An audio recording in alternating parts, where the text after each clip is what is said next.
Welcome, everyone. And so glad to see everyone back. We are in our next lunch session. So this is our second annual African American Read-In here at Irving High School, which is sponsored by the Irving NAACP youth group that we have here on campus and with our library, collaboration with our library. My name is Ms. Hinkle, and I'd like to formally welcome you in and introduce you. Many of you already know our Board of Trustees member, Tony Grimes. We're going to give him a few moments and welcome him in before we get started. Mr. Grimes? Yes, ma'am. Thank you for the introduction. I am Tony Grimes, the president of the Irving Carlton NAACP, and blessed to be a trustee for the Irving Independent School District. Today, what I have to do, I'd like to, one is congratulate you all on this African American Read-In, Alicia, and congratulate you for doing such a good job with our NAACP youth group and the students on the Irving High School campus. Today, I'm going to read to you a few segments of Martin Luther King's I Have a Dream speech. On August 28, 1963, during the March on Washington for Jobs and Freedom, Dr. King delivered this speech, and it says, "Let freedom ring, let freedom ring." It says, "I have a dream today that my 4 little black children will one day live in a nation where they will not be judged by the color of their skin, but by the content of their character." It says, "I have a dream today that little black boys and black girls will be able to join hands with little white boys and white girls as sisters and brothers." He says, "I have a dream today that when we let freedom ring from every village and hamlet, from every state and every city, we'll be able to speed up that day when all of God's children, black men and white men, Jews and Gentiles, Protestants and Catholics, will be able to join hands and sing the words of the old Negro spiritual, free at last, free at last. Thank God Almighty, we are free at last." Thanks, Alicia. Thank you, Mr. Grimes. We greatly appreciate you coming in, and you take care and have a wonderful day. I know you have some things to get to. We appreciate your time. All right. You're welcome. Thank you. Thank you. All right, back to you, Ms. Stevens. All right, guys, before we start the video, I just want to say for those of you who might be watching and those of you who have joined, thank you so much. I really appreciate those that joined now and earlier, and then the students and staff who filmed videos beforehand. So without further ado, I'm going to go ahead and start playing our recorded videos for our African American Read-In.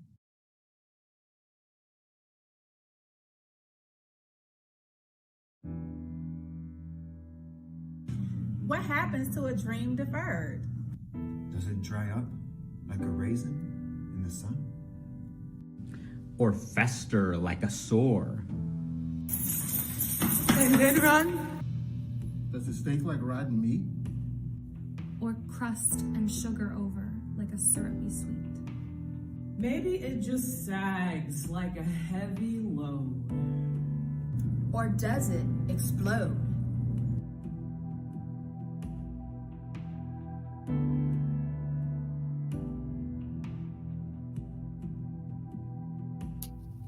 Hello, everybody. My name is Mr. Gonzalez, and I want to share with you guys one of my favorite poems of all time, really. This is a poem by African-American author Robert Hayden, whom I discovered when I was a junior in college, and I was enrolled in my 20th century modernism literature course. So from the moment that I read this poem for the first time, it struck me for a couple of different reasons. One, because Robert Hayden in the early 1900s was doing something very cool and very innovative with the sonnet style of poetry, which of course have been around for hundreds and hundreds of years. And second, it's a poem about fathers and sons. And it kind of helped me understand my father and my relationship with my father a little bit better. And I think that speaks to the universality of this poem. So without further ado, here it is. Those Winter Sundays by Robert Hayden. Sundays too, my father got up early and put his clothes on in the blue-black cold. Then, with cracked hands that ached from labor in the weekday weather, made banged fires blaze. No one ever thanked him. I'd wake and hear the cold splintering, breaking. When the rooms were warm, he'd call, and slowly I would rise and dress, fearing the chronic angers of that house. Speaking indifferently to him, who had driven out the cold and polished my good shoes as well. What did I know? What did I know of love's austere and lonely offices? Hi, my name is Adam Matute, and I want to show you guys one of my favorite poems that I read this year in my AP literature class by African American author Terrence Hayes. Well, when I first read this poem, I was very confused. I was very baffled by the wordplay, because I didn't really understand like a story into it. But once I got into actually analyzing it, I began to grow like a certain connection with it, because I could understand what was happening. Basically, what the story that I got from it was that no matter how bad and horrible things get, they can always get worse. No matter how deep in the ocean you think you think you are, things can always get worse. And I don't know, I find it kind of funny. So here it is. It's called American Sonnet for the New Year by Terrence Hayes. Things got terribly ugly incredibly quickly. Things got ugly embarrassing quickly. Actually, things got ugly unbelievably quickly. Honestly, things got ugly seemingly infrequently. Initially, things got ugly ironically usually. Awfully carefully, things got ugly unsuccessfully. Occasionally, things got ugly most painstakingly. Quietly, seemingly, things got ugly beautifully. Infrequently, things got ugly sadly, especially. Frequently, unfortunately, things got ugly. Increasingly, obviously, things got ugly suddenly. Embarrassingly, forcefully, things got really ugly.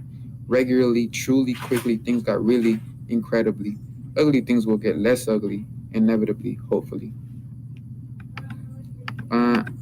That's the whole poem, and basically, I like the end because obviously in the sonnet you get a change, and the very last line, it gives you a sense of hope, and that's why I like the poem a lot.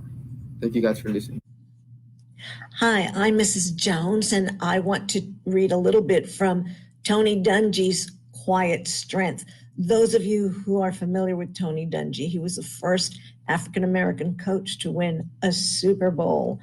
And since I'm an English teacher, I want to read about what he says about his mom. She was a high school teacher as well. So listen carefully to what he says. While my mom wanted to make sure she provided enough instruction for the voracious learners, she was more concerned with the students who didn't earn A's. She never really commented on the ones who got the highest grades. She was more worried about the one getting a B, who should have been getting an A. She always had an eye toward her students' God-given potential.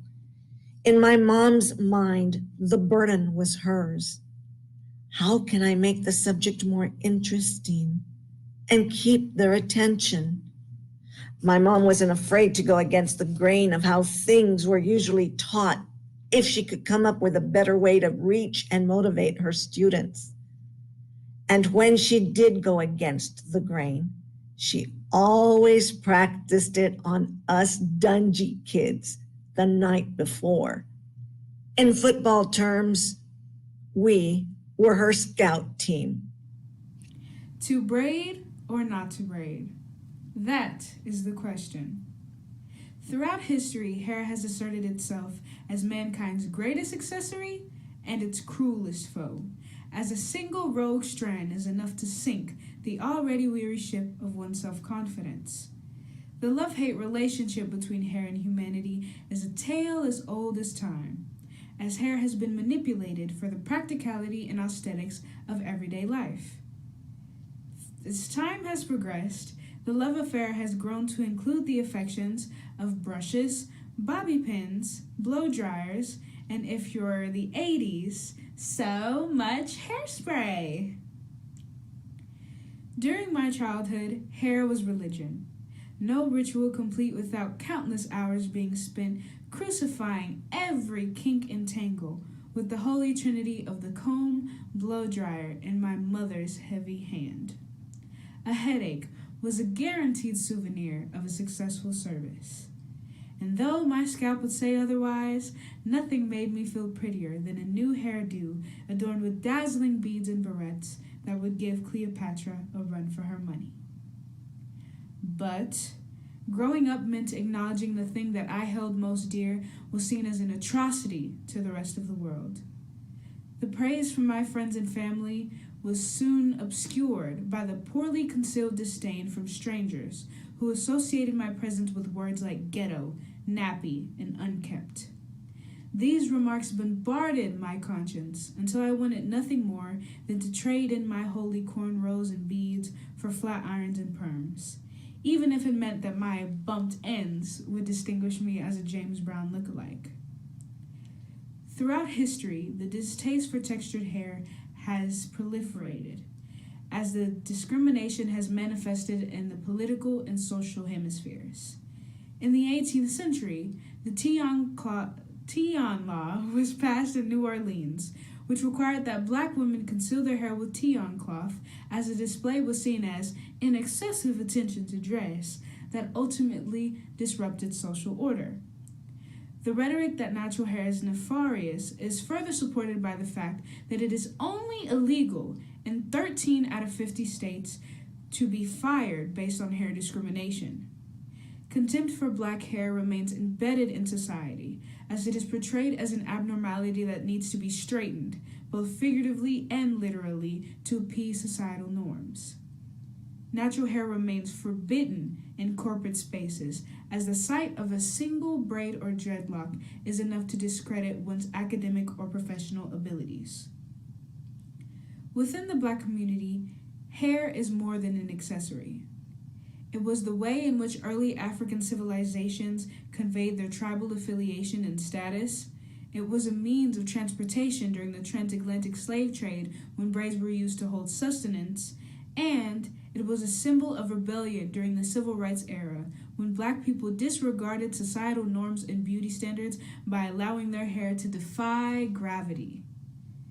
Now, hair is the form of identity that allows me to connect with my peers and those who came before me.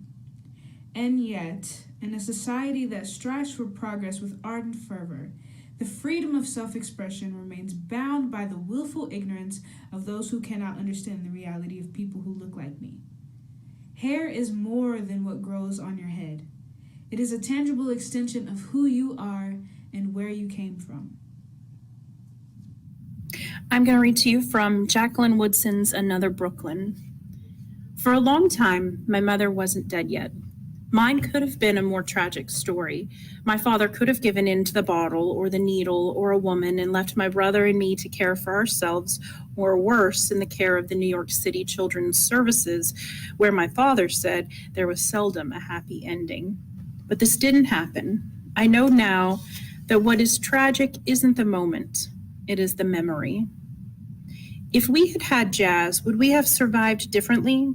If we had known our story was a blues with a refrain running through it, would we have lifted our heads, said to each other, "This is memory," again and again until the living made sense? Where would we be now if we had known there was a melody to our madness? Because even though Sylvia, Angela, Gigi, and I came together like a jazz improv, half notes tentatively moving toward one another until the ensemble found its footing and the music felt like it had always been playing, we didn't have jazz to know this was who we were. We had the top 40 music of the 1970s trying to tell our story. It never quite figured us out. The summer I turned 15, my father sent me to a woman he had known through his fellow Nation of Islam brothers, an educated sister, he said, who I could talk to. By then, I was barely speaking. Where words had once flowed easily, I was suddenly silent, breath snatched from me, replaced by a melancholy my family couldn't understand. Sister Sonia was a thin woman, her brown face all angles beneath a black hijab. So this is who the therapist became to me, the woman with the hijab, fingers tapered, dark eyes questioning. By then, maybe it was too late. Who hasn't walked through a life of small tragedies? Sister Sonia often asked me, as though to understand the depth and breadth of human suffering would be enough to pull me outside of my own. Somehow, my brother and I grew up motherless, yet halfway whole. My brother had the faith my father brought him to, and for a long time I had Sylvia, Angela, and Gigi, the four of us sharing the weight of growing up girl in Brooklyn, as though it was a bag of stones we passed among ourselves, saying, "Here, help me carry this." Jacqueline Woodson, by the way, is the best-selling author of more than 24 award-winning books, including New York Times best-selling memoir, Brown Girl Dreaming, which I would have read to you if I had had a copy here in my classroom. Definitely check her out. She's amazing.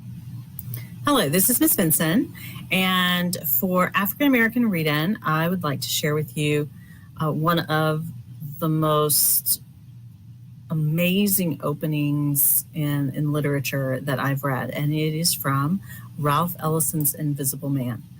So Ellison published Invisible Man in 1947, and it was an unflinching look at what it meant to be a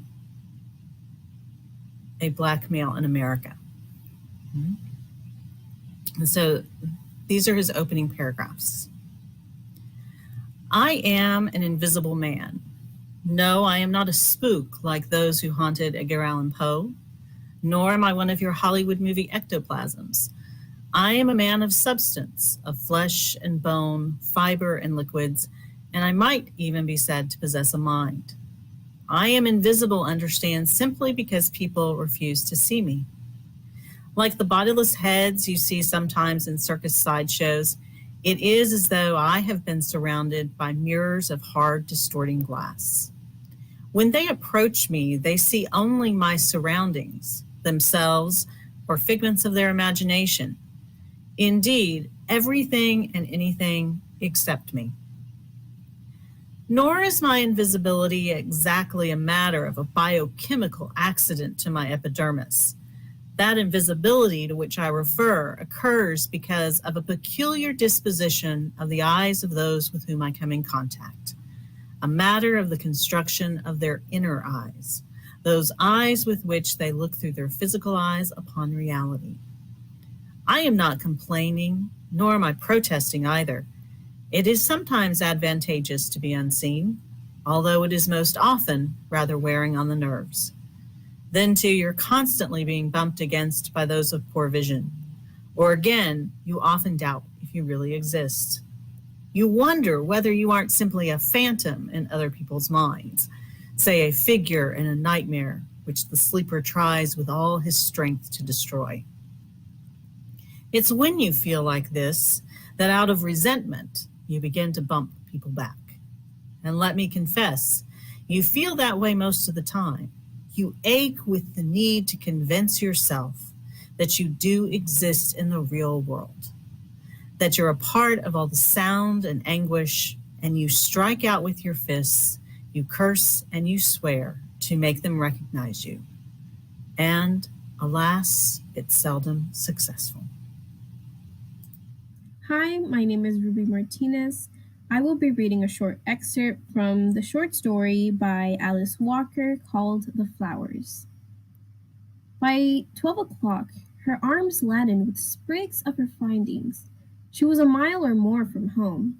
She had often been as far before, but the strangeness of the land made it not as pleasant as her usual haunts. It seemed gloomy in the little cove in which she found herself. The air was damp, the silence close and deep. Maya began to circle back to the house, back to the peacefulness of the morning. It was then she stepped smack into his eyes. Her heel became lodged in the broken ridge between brow and nose. She reached down quickly, unafraid, to free herself. It was only when she saw his naked grin that she gave a little yelp of surprise. He had been a tall man, from feet to neck, covered a long space. His head lay beside him.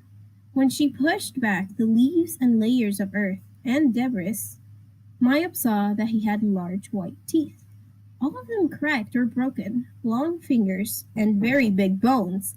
All his clothes had rotted away except some threads of blue denim from his overalls. The buckles of his overalls had turned green. Mayab gazed around the spot with interest. Very near where she had stepped into the head was a wild pink rose. As she picked it to add it to her bundle, she noticed a raised mound, a ring, around the rose's root. It was the rotted remains of a noose, a bit shredding plow line, now blending bendingly into the soil. Around an overhanging limb of a great spreading oak clung another piece, frayed, rotted, bleached, and frazzled, barely there, but spinning restlessly in the breeze. Mayab laid down her flowers, and the summer was over. The reason why I picked this short story was mainly because of how I really liked how the author portrayed a child losing their innocence by witnessing the cruelty in the world that we live in, while also illustrating that even from that experience, she was able to grow and mature from it. Thank you so much for listening. Bye. Hi, I'm Mrs. Fultz, the academic interventionist here at Irving High, and I want to participate in the African American Read-In. One of my first jobs was at a bookstore in DFW Airport, and I fell in love with an author by the name of J. California Cooper. Homemade Love is a collection of short stories by Miss Cooper. So I'm going to read one story called Living, or part of it. It says, I was born in the country, stayed there all my life, because I didn't never see nothing wrong with it. Didn't never look up over the hills, and wish I was most all them bright lights and them crazy people what dwells in them cities. I must have been satisfied and was too big a fool to know it. And it turned out, I found out it's some truth in them sayings I have heard all my life and let them just slip through my head without really thinking about what they meant. Or I just got too old to remember what they meant. I started thinking about this was a big world and what I might be missing. Well, let me tell you, the grass ain't greener nowhere. You ain't missed nothing if you've been satisfied. One of them sayings sure is right. Ain't no fool like an old fool. Now, I used to get up of a morning and look around my little house. It's a small little thing, but facts about it, it was the best I could do. I keep it whitewashed and my wife keeps it clean as a pin. She's an okay wife. After I look around my house, I go out in the yard. Look that over too. Look at all the green things growing, fresh vegetables for food and my stomach. Pretty little flowers for my soul, so my wife say. I look at my strong friend, Babe the dog, and my wife's little cat, Honey. Didn't have to work no more because I had started early. Could quit early, so I guess I didn't have no real big worries. For a long time, I'm over 50 years old, just being outside on my little land, feeling the wind on my face, summer breezes, autumn breezes, winter winds, and the spring sunlight was all good enough for me. I don't know what went wrong, but one morning I woke up and all them things had changed, seemed like. The house looked old and beat out. My wife, who used to be mighty pretty, was old and beat out, looked ugly to me.